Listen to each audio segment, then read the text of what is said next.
Hello, man. Hello, mgtows. Like always, I'll just go your own way.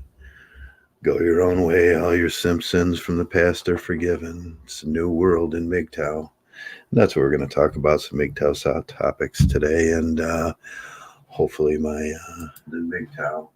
That's what we're going to talk about, some mgtows. There we go. There we go.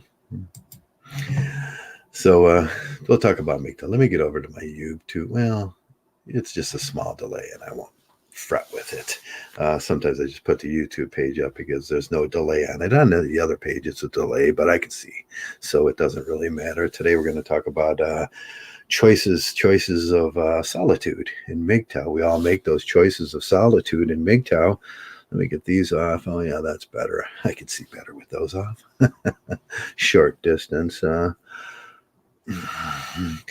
Yeah, choices in solitude or preferred solitude. I like to call it preferred solitude. And there's always around mgtow the question of, oh, mgtow, aren't you going to be lonely? And when I look at that, that seems to be two questions in one. One question is, are you going to be lonely as a blue pill guy if there's not a woman around in your life? And from their perspective, yes, they would be lonely. And then the other perspective is, are you going to be lonely as a mgtow bachelor that chooses not to settle down with a woman? No, of course you're not going to be lonely in that perspective. And what we're talking about is perspective views, or a person's paradigm of the world. And the perspective paradigm of the world isn't always a place of logic when you start talking to these guys and you start looking at these guys and asking the questions to these men about what is their specific perspective on the world. And it's sort of projection when they say that too. They're projecting what they're feeling inside. They feel from this perspective point to this perspective point in the future. And that's what we're talking about too. We're talking about what is really called fictional finalism, and it's a perspective that is influenced by future possibilities. And we do this a lot, and I say we mention this a lot when we talk about the white picket fence and the big house and the woman standing there with her apron on with the cherry pie waiting for you to get home. These are fictional. This is called fictional finalism. This is what your goals are set for in life. And men get this idea that that's the fictional place that you're going to go to, but that's a perspective of a future reality that is accessible, or it's not going to be accessible, or it's a possible reality, but it could not be a possible reality too. And that's what we're going to talk about. Kuhn suggested that through the paradigm in every era, the thinking is defined by the perspective of the era, which is the paradigm of the era, and it's defined by the overreaching views of the worldwide perspective. And the worldwide perspective in this sort of thing is that you go to school, you go to college, you get a wife, you settle down, everything's supposed to be happy. But that's a false perspective. And we know that in mgtow, and that's what we say about false perspectives in mgtow.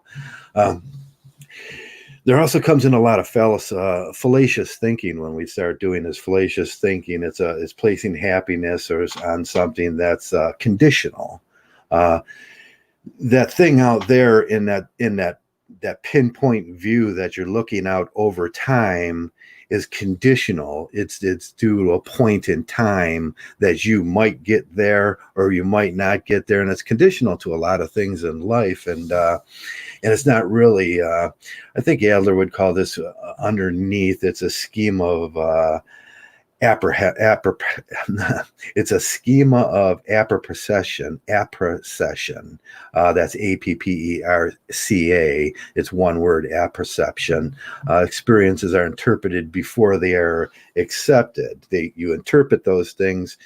You go through this process. There's an intermediate period of looking at these things. And when you get to this point where you're expecting it to be there, you're looking at it from the perspective of a child's perspective, when you visualize that in your mind, this Disney world of this perfect place, this perfect fantasy place, and then when you get to that point, you continue moving on with that perspective, never growing up out of it. It's without experience. A lot of things in the world will come with experience. So when you the perspective experience that's interpreted before that is done meaningless and giving a life meaning without an experience of real experience, is what he was saying.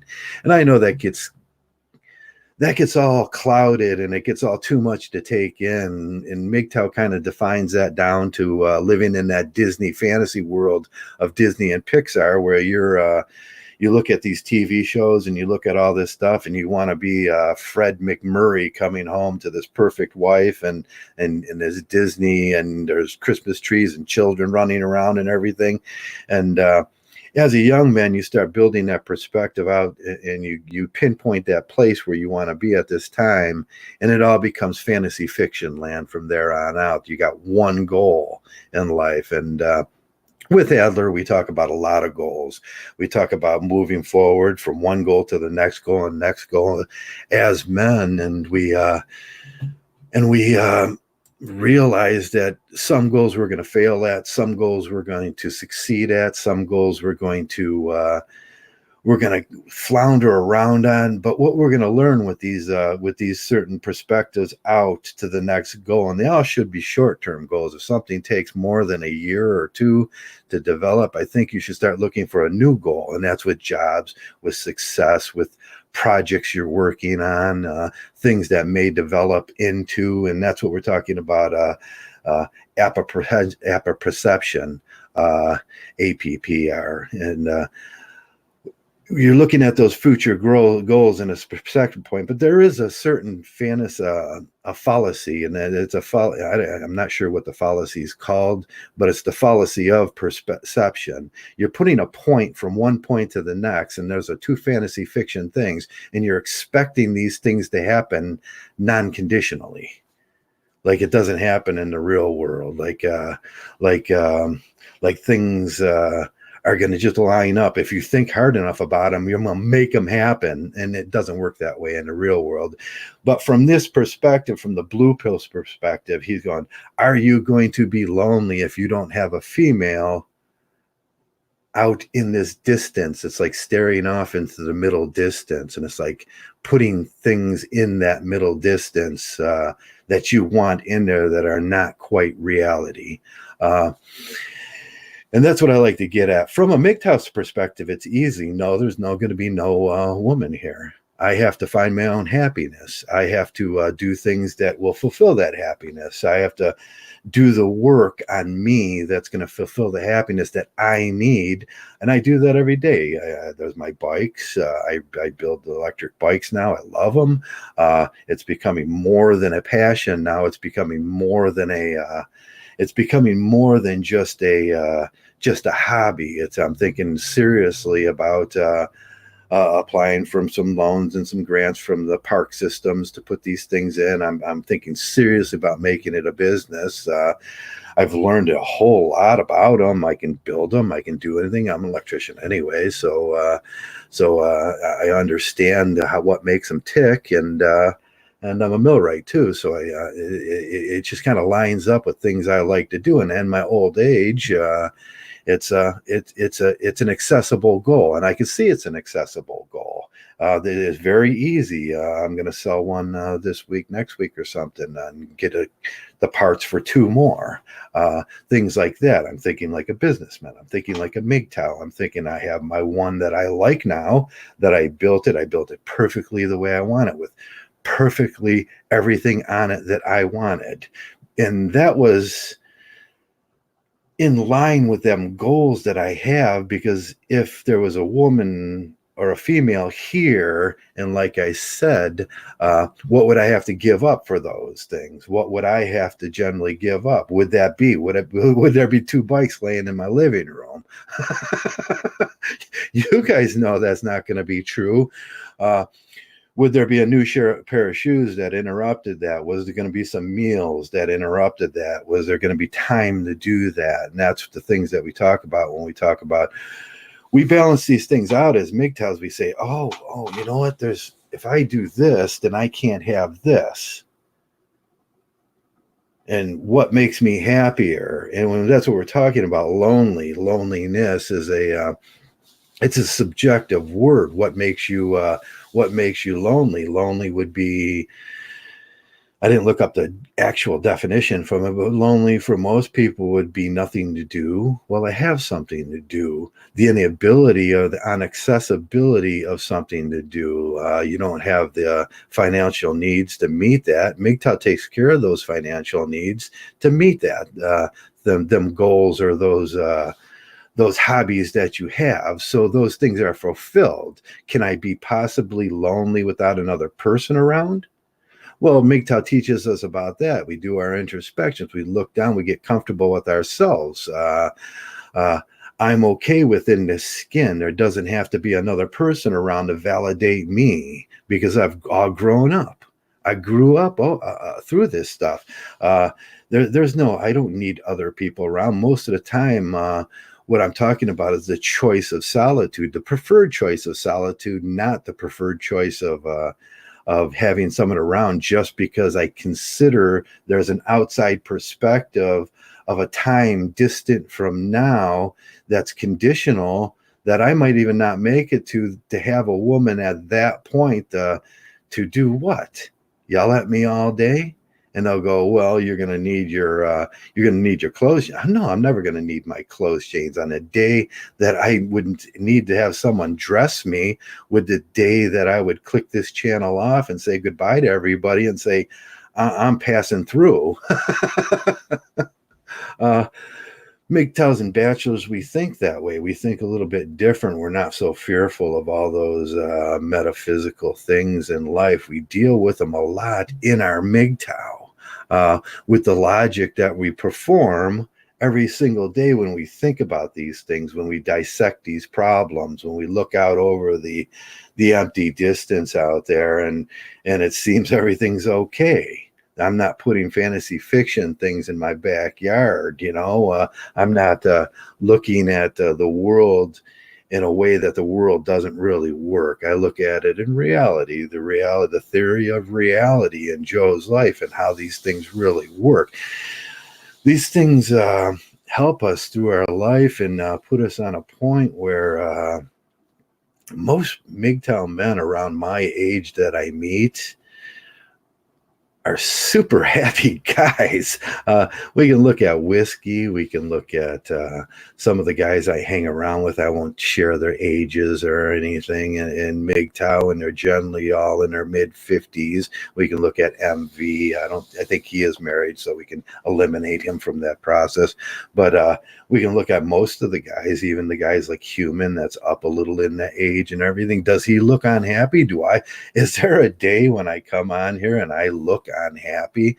Now, there's life tragedy too that's going to make me sad sometimes, but like the death of my dog Dougie, that's going to make you sad. Of course it is, but that has nothing contingent. There is nothing contingent there, or that a woman would influence that at all.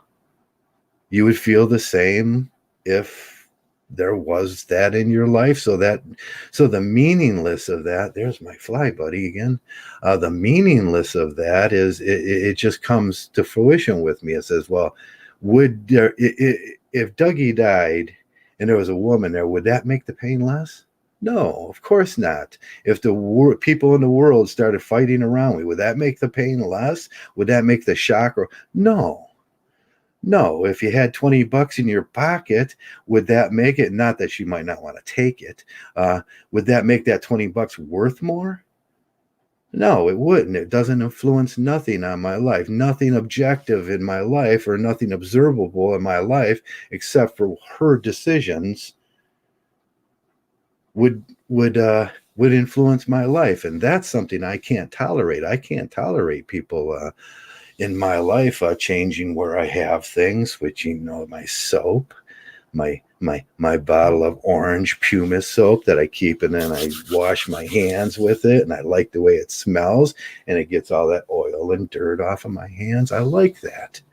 Them things would change. So the perspective they're talking about is pretty much a miserable perspective just because of fear. They fear blue pill men. They fear not having someone there to validate their total existence on this planet when they get old.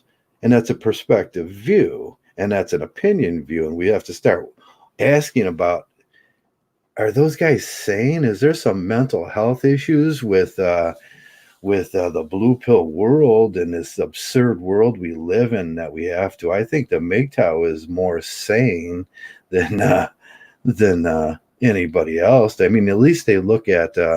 There's been a lot of talk about uh, when we start looking at what feminists view and everything on how they view men, and the epistemology of feminism and everything. They view men as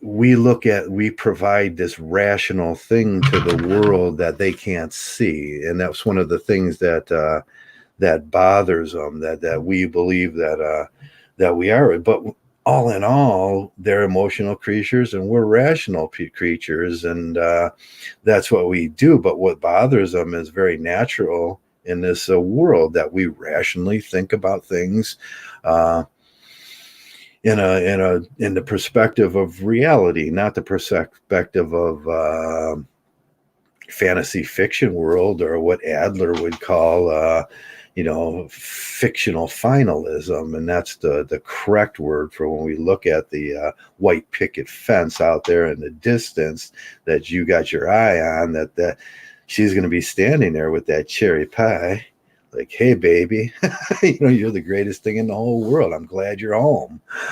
I was lonely all day. That's not reality. That's not the way they act. And whether you're going to have the resources for that or anything in your life, well, that's unknown. There's things there. There's tragedy in this world. There's a whole lot of things in this world that happen, and it can influence your life in very, very unsettling ways. My other page stopped. I don't know why my other page stopped. That's weird. That is really weird. So I'd like to say hello to the guys that are in: Harry and Garchamp and ESP Power and Aaron and Mike. And let me see. Let me go to the other page and actually see who's in. Yeah, that's about it right now. And what we're talking about today, if you came in late, we're talking about the perspective of happiness through a fantasy fiction view that the blue pillars have. That's probably just a fallacy of. It's a fallacy of fantasy, finalized fantasy. You finalized that in your head and you made it a real thing, and you made it a goal orientation. We all men, we do that, and it becomes also concerning with us MGTOWs, because that's what we talk about. We talk about that white picket fence and that stuff, and we talk about men living in la la land, thinking that women are special angels and that they're going to cure everything in their life. They're going to give you such validation as a man. You'll rise above all your pitfalls in life, and then you're going to be this guy on top of the mountain, and it's just going to be a mountain of bitches like trying to climb up there, like Joe, he's the greatest. That's narcissism there. And but I know a lot of the guys do that, and they do that with the apocalyptic tomorrow, and I know what they're thinking is in the apocalyptic tomorrow, all the rest of the dudes in the world are going to be gone, and there's just going to be women just everywhere, and they're going to be like, "Can I move in your silver tent?" And there's just going to be a harem going on in there all day, and that's their final fiction, their finalized fiction, where that's going to happen, and that's sick. that's fantasized apocalyptic porn, and that tells a lot about where they're thinking and what they're thinking of. And when I start listening to that kind of garbage coming through mgtow, I start just I'll let them go a while before I say anything. And but it's funny. I mean, look at guys like I think look at guys. What was that? What was that? Blah, blah, blah, angry mgtow. He was always doing that apocalyptic porn where he was going to have the tent out in the middle of the desert, and he was somehow he was going to make it through this apocalypse, and he was going to be the only one because he collects silver. I mean, I think you're going to have a lot more skills in life than collecting silver. That's weird. Uh, that sets you up for failure in life, and we can see that a lot of guys, one failure after another, and that's a general situation that I was just talking about. He dragged a lot of people into his failure and dragged mgtow through that failure, and it was a sad time in mgtow when that happened. But that's all that finalized fantasy fiction garbage that they get all drawn up in their head, and we have to live in the real world around here, and the real world's a tough place. So yeah, most people didn't like. I was tolerant of AM, like I'm tolerant of most people. But most people seen the simping behind that, and that's what it is. It's the generalized simping behind that. What we in mgtow call simping, and I've seen a couple of videos this week about MGTOWs. You shouldn't be calling all the guys out there just simps and white knights and everything, because that makes you weak. that retard guy, the bulldog mindset, that makes you weak calling them names. And he's such a retard. He's such a spurg. And and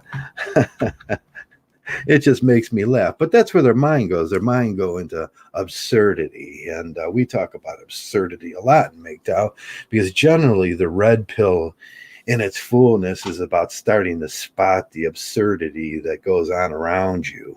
And then it's like, oh, I can't take it no more. I have to find friends and hang around with people that generally understand most of this garbage is absurdity. I can't tell if it started to rain out there. I think it started to rain.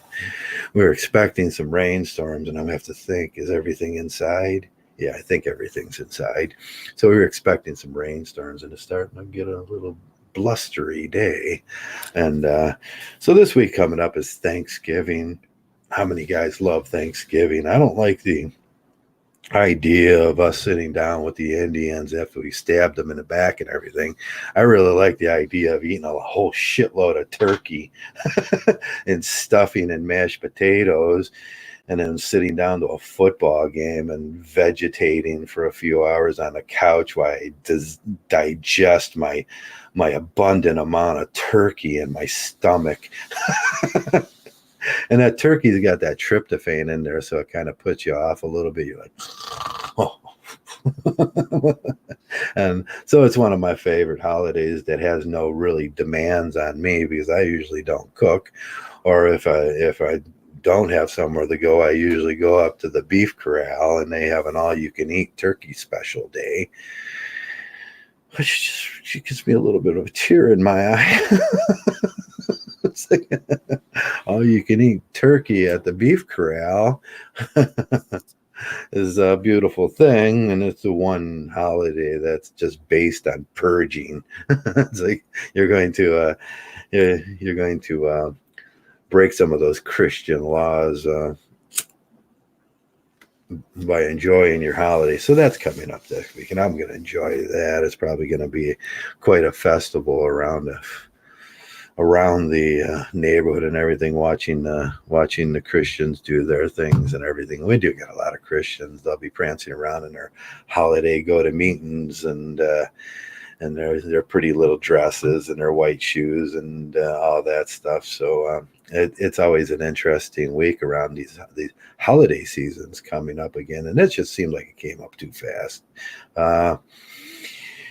but that's what they got fantasy. They got Santa Claus and he's real, and Jesus and he's real, and they're going to celebrate that. And then they forget about the important holiday with Thanksgiving, where we slayed a bunch of Indians and brought them the Black Plague, and then killed off more than 75% of their population, or 80%, depending on your perspective of that.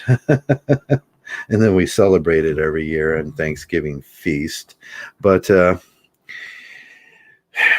but that's the sick world we live in. A lot of absurdity around, and it's going to be great. But I'm going to eat, and I'm going to enjoy the people that I've, generally hang around with, that are logical people, and I don't think my general happiness is going to be contingent on whether or not there's a woman next to me yelling at me, or making sure the day goes exactly the way she wants it in the time periods, and then going traveling from, guys know what it is. Well, like that, when you got to travel from house to house. So you go to one house and you eat, and you got to go to Uncle Jim's, and then you got to go to the Harry's house, and then you got to stop by her grandma's house, and none of these people very good, and then the mother's house, and then they'll dissect you and try to figure out whether you're the kind of provider that's good enough for their daughter, and all that stuff. Man, am I glad that's in the past, because all that stuff becomes very, very, being examined like you're some piece of chattel for the daughter. What's your job? What do you do? How much money you make? It's like the things I don't generally talk to, to nobody else, except for, my accountant.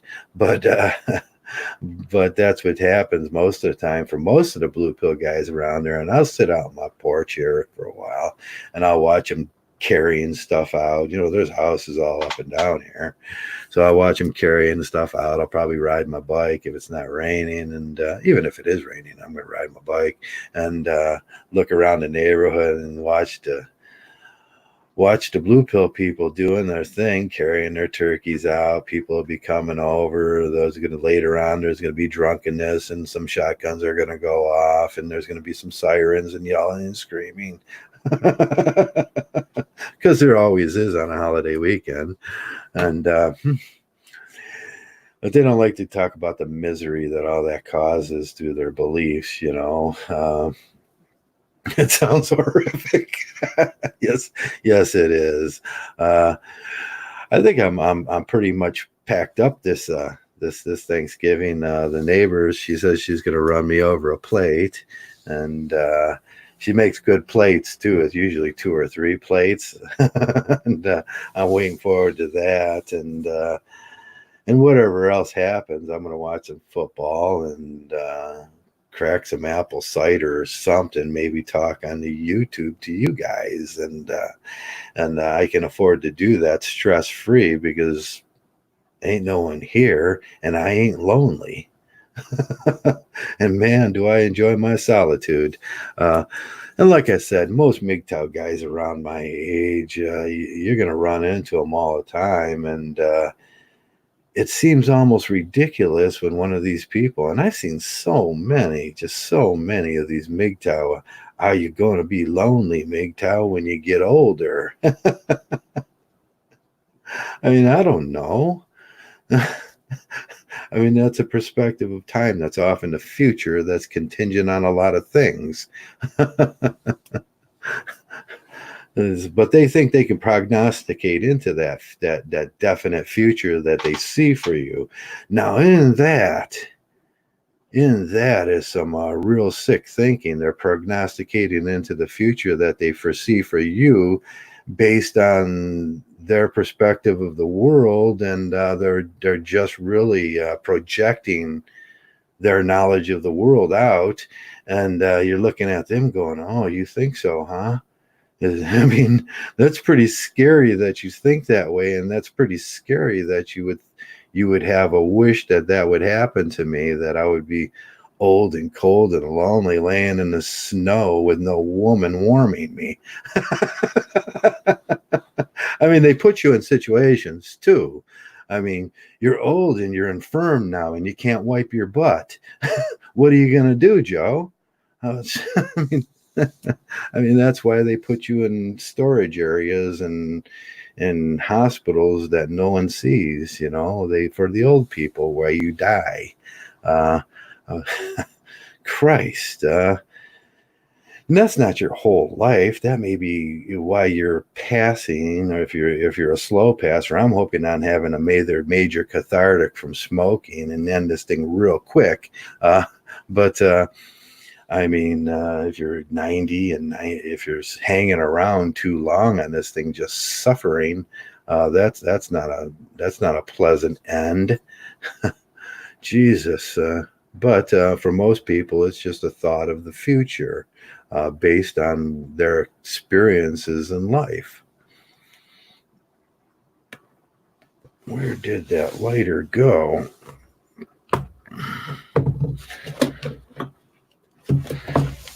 Oh, there it is. I was thinking I had 2 minutes ago I had one, and must have been one of those lighter fairies that steal your lighters.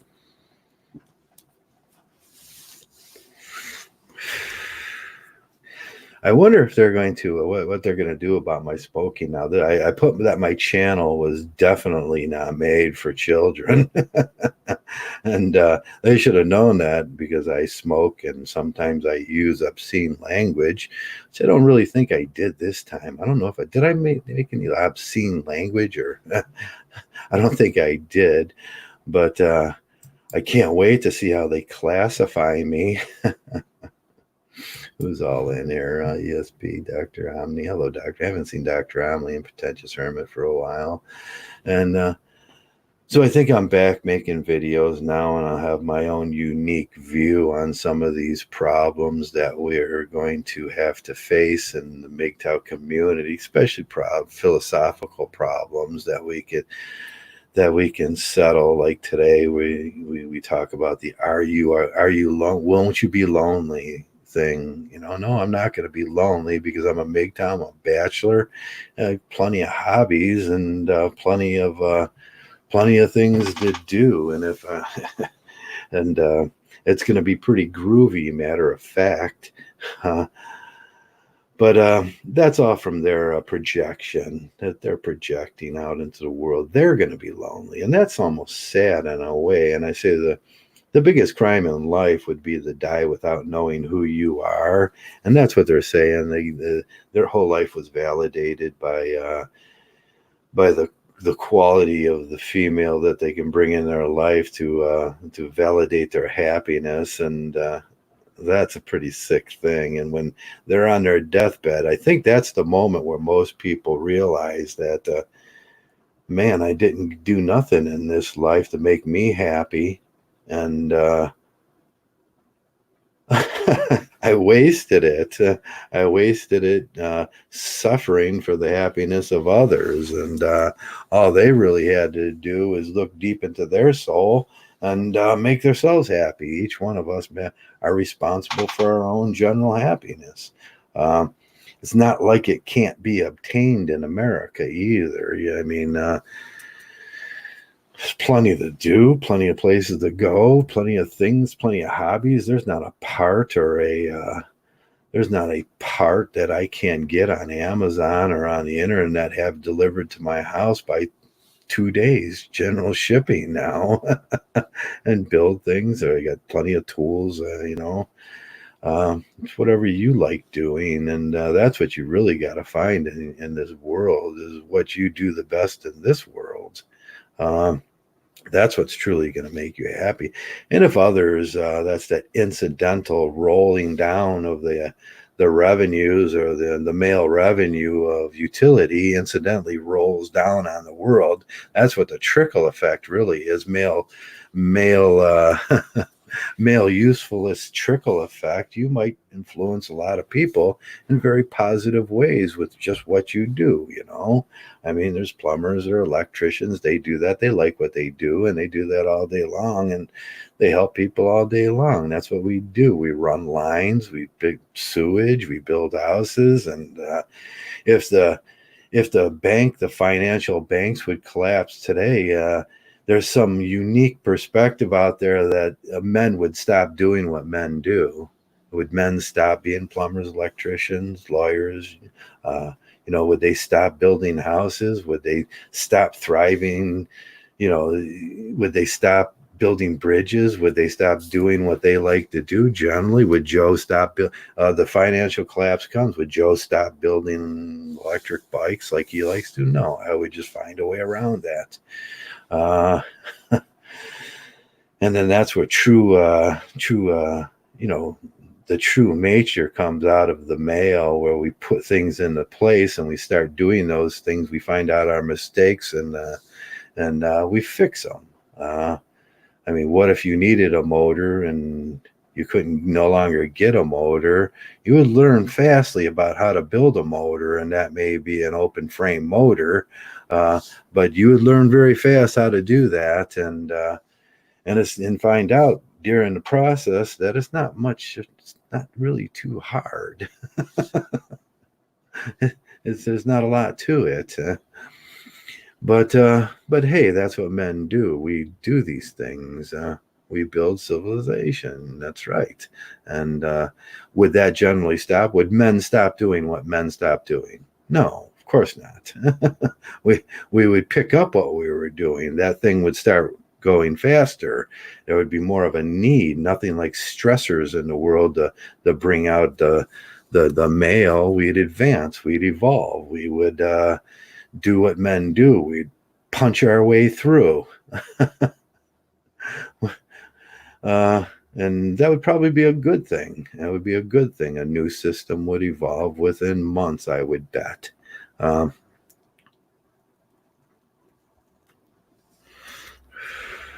So a lot of the garbage I don't worry about. Joey laughs about it too, and about the apocalyptic tomorrow people. We laugh about that. It's like, yeah, like that's, I looked out my door today and it wasn't going to happen.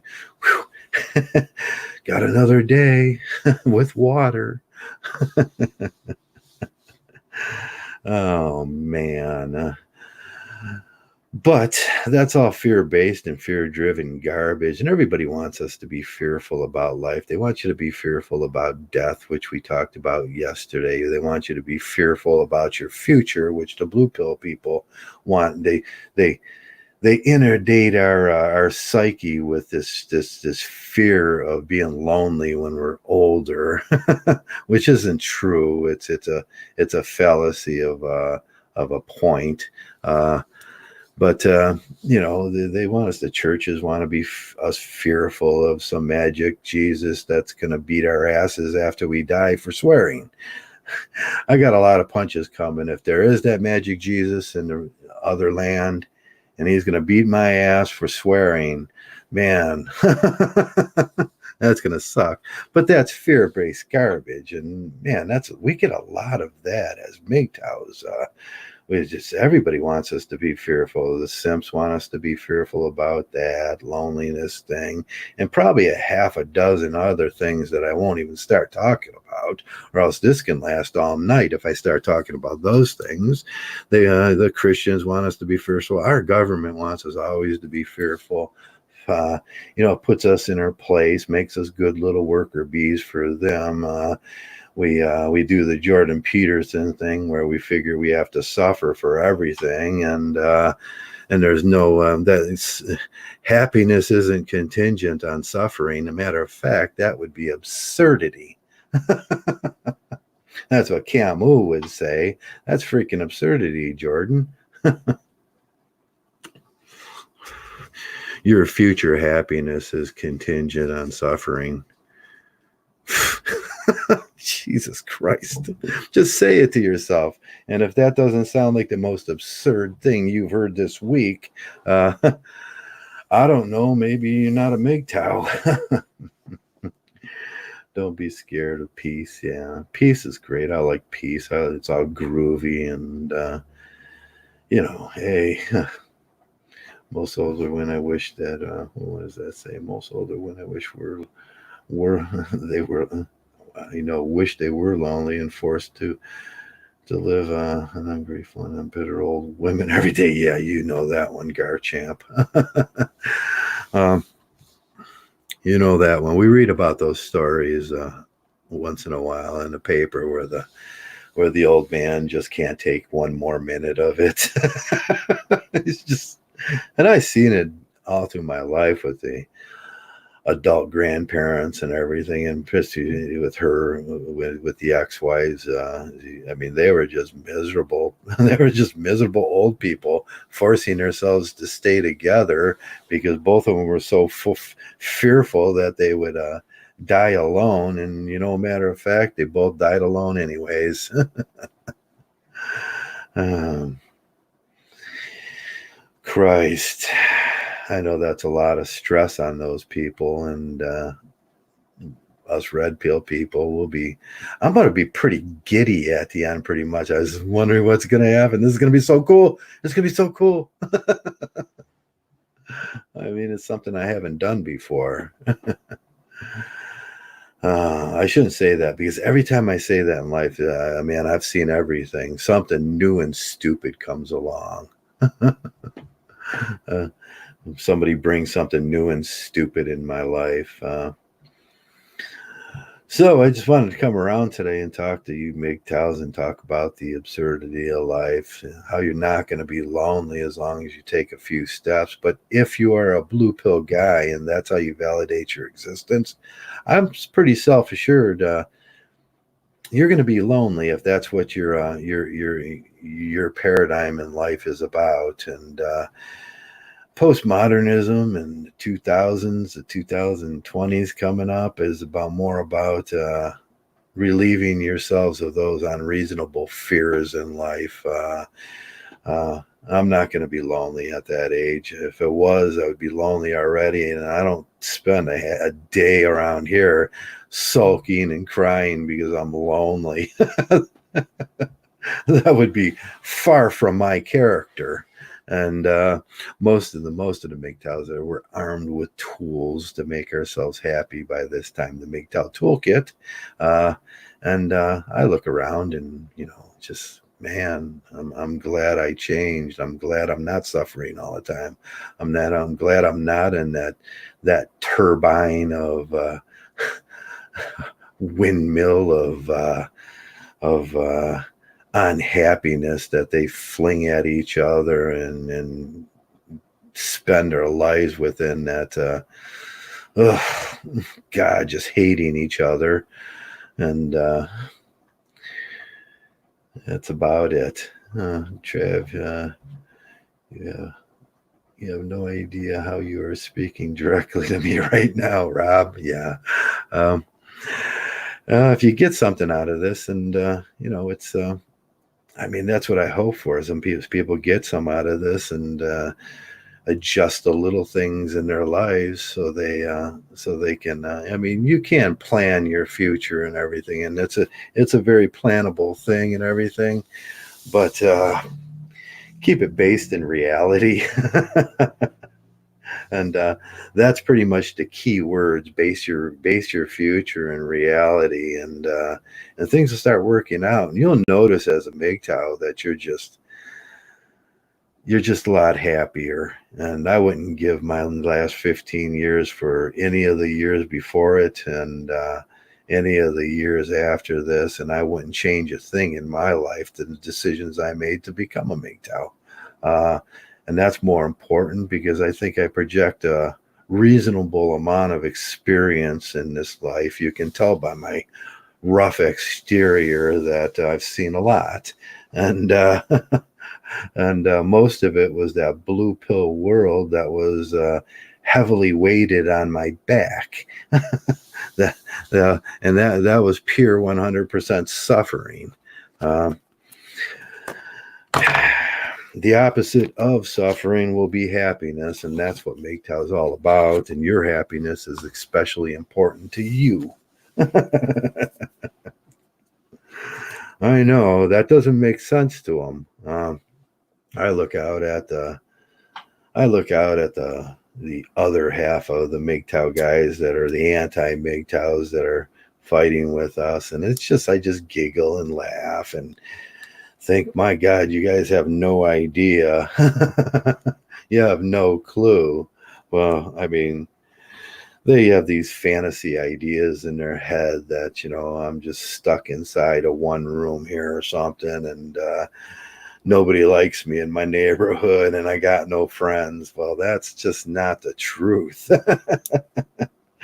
But it helps them along in their way of thinking because they got some old lady that's probably bitching at them right now.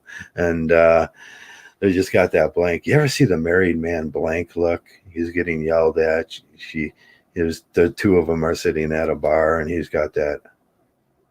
He's just staring off into the middle distance, placing those fantasy fiction things in there and drinking a beer and hoping he would die. He's thinking, I wish I'd die right now. And that's where most of their lives are at. And I remember those days very clearly being in that. Just she's yelling, I can't hear what she's saying. I'm not good enough. You're just blah, blah, blah, blah, blah. We need more money. I'm not good enough. And I'm just got that dead zombie look on my face while chucking down this beer as fast as I can, hoping I'd pass out. That's no life. That's no life. So that's all I wanted to come around and talk about today. Is no, you're not going to be lonely. mgtow gives you the tools to and that's two different separate questions. Asking a mgtow that question is pretty weird because we're not. I mean, we don't validate ourselves through that. That's where I get my kicks above the waist. And I hope each and every one of you are having a great day, and Thanksgiving is coming up, and you can kind of where you're going to get your couple of plates from, and I hope you're going to have a good one. And because one of my favorite holidays is Thanksgiving, I just eat and relax, and I have to do absolutely nothing. And that's always good. Doing absolutely nothing is my job. If you see someone out there doing absolutely nothing, tell them they're doing my job and I want my job back, and I'll continue doing absolutely nothing.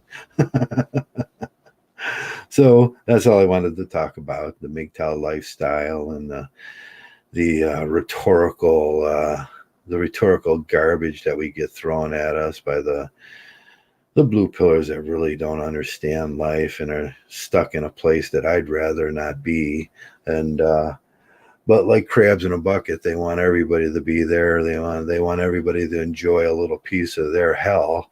And that's what they do. They split it up between each other, and then and each of them carry the hell for a little bit. I'd rather think that's what was that book? The part in the book was Huckleberry Finn when they out in the swamp when Jim, I think his name was Jim, had to carry the devil on his back through the bayou to New Orleans. That's what he was. He was married. He got married, if you noticed. He got married and he had to carry the devil on his back. So they all like to share a little bit of that hell, and they carry it on their back for a little bit of time, each one of them. And that's what he was talking about there. I'd like to think that's what he was talking about. I think Huck noticed it. And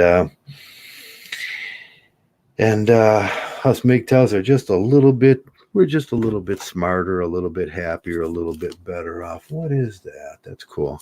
I found a new piece. I'll put that somewhere. And that's what MGTOW's about, to, fill up that soul a little with at least fill up those holes that the world punched in you, and try to enjoy this existence, which, hey, by the way, you're everything. You're the thing on this planet. You're the alpha male. You're the apex predator. You're the best thing that ever walked on this planet. You're a MGTOW. Don't get better. And that's all I wanted to talk about. And thanks a lot for each and every one of you guys showing up for today and listening to my ramblings of MGTOW. And most of all, thanks a lot for coming around and being a MGTOW, because that's important to all the rest of us. So we have MGTOW brothers to talk to and share our individual views about the world with. And that's about it. I'm going to go make a cup of tea and maybe watch some late night college football and get ready for tomorrow. And thank you. So thanks a lot for showing up, and most of all, thanks a lot for being a mgtow. mgtow.